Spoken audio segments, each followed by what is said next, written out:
साहब श्री हरिंद्रानंद की धरती सिवान से आपका स्वागत। पेज 87 में लिखा है, गुरु शिष्य का संबंध भी भाव के धरातल पर आधारित है। कैसे? गुरु शिष्य का संबंध पूर्णतः भाव के धरातल पर ही आधारित है। पहले भी हम आप साहब से सुने हैं कि गुरु एक भाव सत्ता है। शुरू में ही साहब ने बताया है कि हम आप जब शिव को गुरु मानते हैं उस समय केवल विचार रहता है और कोई भी विचार अस्थाई नहीं होता है। वो विचार क्षणिक होता है, कुछ समय के लिए या कुछ दिन के लिए या कुछ महीनों के लिए। तो इससे अध्यात्म के रास्ते में काम चलने वाला नहीं है। साहब कहते हैं विचार से भाव में आना होगा, भाव से प्रेम की परिधि में आना होगा, प्रेम तक पहुंचना है, तब भी कोई रिश्ता कायम होगा। गुरु भाव सत्ता है, वो तो दया की मूर्ति है, कर्दावतार है। वो तो चाहते ही हैं हम आप जो भी कहते हैं कि हे शिव आप मेरे गुरु हैं, वो हमें अपनाना चाहते हैं। लेकिन अभी हम लोग समझने की कोशिश कर रहे हैं कि भाव सत्ता है, गुरु से संबंध तो भाव की परिधि में ही बनेंगे और कोई भी विचार जब अधिक देर तक मन में ठहरता है तब वो भाव का रूप धारण करता है। कोई भी विचार पर हम आप अधिक देर तक रुके हैं, यानी उसी विचार की आवृत्ति हो रही है, बार बार मन में सोच रहे हैं, तब ये उतना कमजोर, उतना क्षणिक नहीं होता है। धीरे धीरे ये भाव बन जाता है। भाव की स्थिति में जिसके बारे में भी हमने विचार किया, जब उसके लिए भाव आएगा तब वो हमको आपको अच्छा लगने लगता है। और गुरु शिष्य संबंध जो है, साहब बार बार कहते हैं भाव की परिधि में, भाव के धरातल। ये तो सबसे ऊंचा संबंध है, जन्म जन्मांतर का संबंध है। हम आप घर में भी देखते हैं कि किसी से कोई संबंध अपने परिवार में, समाज में, पड़ोस में, कि ये दो तरफा होता है। एक तरफा कभी भी कोई रिश्ता, कोई संबंध नहीं बनता है। जैसे मान लीजिए आपके पड़ोस में कोई नया आदमी आया, वो चाहता है आपसे रिश्ता बनाना, संबंध बनाना। आप जब सड़क पर मिलते हैं या गेट के पास मिलते हैं तो आपको देख के मुस्कुराता है, प्रणाम करता है, कुछ बात करना चाहता है, यानी वो चाहता है आपसे रिश्ता या संबंध बनाना। यदि आप भी चाहते हैं तो ऐसा ही करेंगे, आप नहीं चाहते हैं तो उधर नहीं देखेंगे, नहीं मुस्कुराएंगे, उसके प्रणाम का उत्तर कभी देंगे कभी नहीं देंगे। इससे पता चलता है कि आप नहीं चाहते हैं। अब इसके उल्टा सोच के देखिए। आप घर से निकले, वो आदमी मिल गया, आप उससे संबंध बनाना चाहते हैं, जान गए हैं कि हाँ अच्छा आदमी आया है, पड़ोस में बड़ा सहृदय है, मिलनसार है, तो आप उससे संबंध बनाना चाहते हैं। आप उसकी तरफ देख के मुस्कुराते हैं, हाथ जोड़ते हैं। वो ऐसा नहीं करता, वो दूसरी तरफ देखने लगता है। इस हालत में संबंध नहीं बनेंगे, नहीं बनेंगे, क्योंकि दोनों नहीं चाह रहे हैं।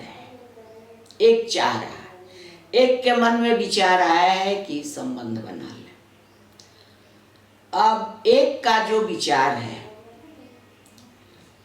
वो दूसरे का भी विचार बन जाए, क्योंकि किसी भी रिश्ते का सबसे पहला कदम विचार है। जब हमारे मन में विचार आए उसके मन में भी विचार आ जाए, या हम विचार करते करते भाव की स्थिति में आ जाएं तो सामने वाले के मन में विचार आ जाएगा। हम यदि चाहते हैं सोचते सोचते सोचते भाव से अगली स्थिति प्रेम की स्थिति में आ जाए, तब भी उसके विचार बनने लगेंगे कि रिश्ता बन जाए। हो सकता है भाव की स्थिति में भी आ जाए। यहाँ बात है गुरु और शिष्य के संबंध की। मानव गुरु के बारे में ही साहब ने लिखा है, चाहे हम आप जानते हैं कि पहले तो मानव गुरु हुआ करते थे। जब शिष्य जाता था और गुरु वरण करता था, उनका शिष्य बनता था, तो पहले के जमाने में बहुत ऐसे गुरु थे जिनके आश्रम में रहना होता था। ये क्या है, क्यों रहना होता था? क्योंकि साथ रहते रहते गुरु के प्रति शिष्य के मन में भाव पैदा हो जाएगा। भाव के बारे में ऊपर हम लोग बात किए हैं कि जब विचार ज्यादा देर ठहरने लगे तो भाव बन जाते हैं। तो यदि वो घर आ जाता है तो फिर विचार धूमिल हो जाएगा, उसे भूल जाएगा। लेकिन वहां यदि वो हमेशा रहता है तो ये विचार एक दिन भाव बन जाएंगे। अब जब मानव गुरु हो रहे हैं, ऐसी बाध्यता नहीं है, संभव नहीं है कि उनके आश्रम में या उनके निकट रहा जाए, लेकिन फिर भी गुरु शिष्य संबंध बनते हैं। कैसे बनते हैं? भाव के तरातल पर ही बनते हैं। वो अपने घर भी आता है तो गुरु ने जो साधना बताई है, जो मंत्र दिया है, उसे वो करता है तो गुरु की याद उसके मन में बनी रहती है। धीरे धीरे धीरे धीरे वो भाव की स्थिति में आ जाता है। यानी अब केवल विचार नहीं है कि उनको हम गुरु बनाए हैं या बनाना है। अब वो जब उनकी बताई हुई साधना या मंत्र करता है तो धीरे धीरे उसका मन शांत होने लगता है, उसको अच्छा लगने लगता है। और चूंकि गुरु से ही ये उपाय मिला है तो उसे गुरु भी अच्छे लगते हैं, और ऐसी स्थिति में वो भाव की दुनिया में प्रवेश करता है। गुरु को तो गुरु के मन में भाव है उसके लिए, तभी तो वो शिष्य बनाए हैं। लेकिन उसके मन में पहले कोई भाव नहीं था, केवल विचार था। अब धीरे धीरे वो भाव की स्थिति में आता है।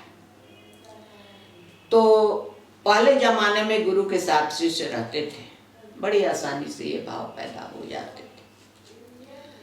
आज के जमाने में भी कोई कोई रहते हैं, कोई नहीं रहते हैं, कोई यदा कदा जाते हैं।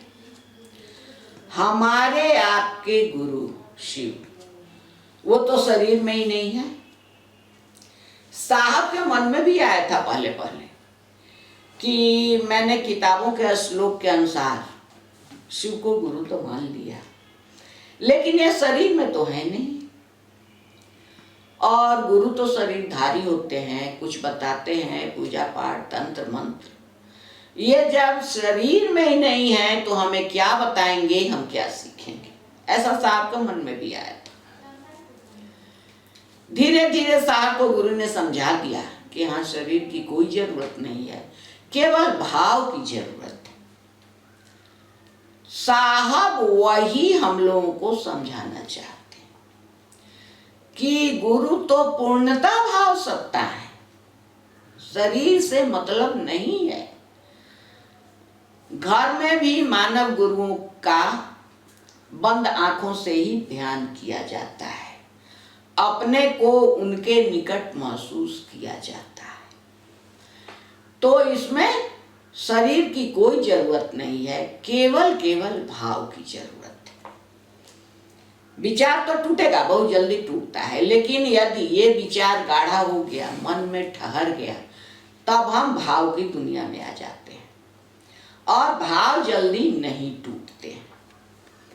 अब गुरु शिष्य का संबंध भाव के धरातल पर ही आधारित है, यानी भाव के धरातल, धरातल माने जमीन, भूमि, भाव की भूमि पर ही ये बनता है, यानी भाव ही इसका आधार है।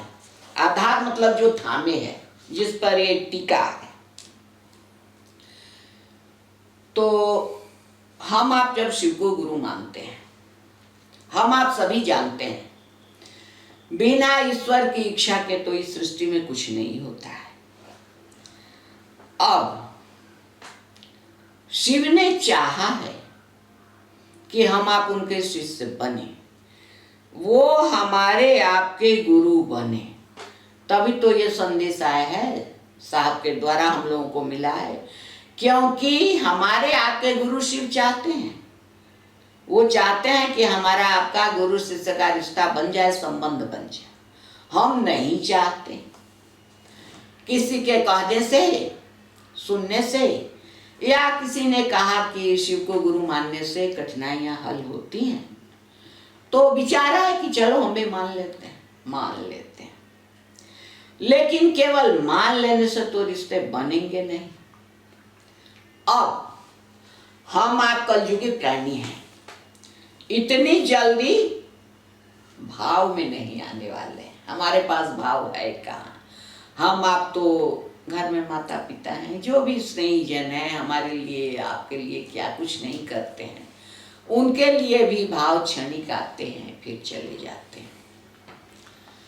और यहाँ साहब कह रहे हैं कि ये संबंध तो भाव पर ही आधारित है, इसके लिए तो भाव का आधार स्तंभ चाहिए, ये भाव के खंभे पर ही टिकेगा, रुकेगा। तो शिव को गुरु मान लिए, उसके बाद मन या बेमन से सूत्र करना शुरू किए। सूत्र करते करते कुछ कठिनाइयां सुलझने लगी, मन शांत होने लगा, शिव अच्छे लगने लगे। मन में केवल जो विचार था, वो विचार अब ये विचार करने लगा, ये सोचने लगा कि अरे ये तो सुनते हैं, ये तो कष्टों से बाहर निकालते हैं। जब मन ये अनुभव करता है, तब मन भाव की परिधि में चल रहा। भाव यानी अब शिव अच्छे लगने लगे, और जो अच्छा लगने लगेगा उसके बदले में हम आप ज्यादा देर तक सोचेंगे ही।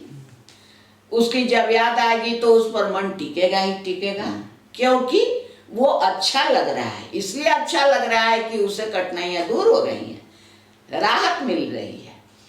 तो अब हम आप विचार से भाव की परिधि में आते हैं, यानी शिव अच्छे लगने लगे, अब उनके लिए भाव पैदा हो गया। अब अधिक देर हमको आपको वो याद रहने लगे, उनके बारे में सोचने लगे। तो अब यहां से रिश्ते का पहला कदम, ऐसी बात नहीं है कि भाव नहीं टूटते हैं, भाव भी टूटते हैं, लेकिन भाव विचार से मजबूत होते हैं, जल्दी नहीं टूटते हैं।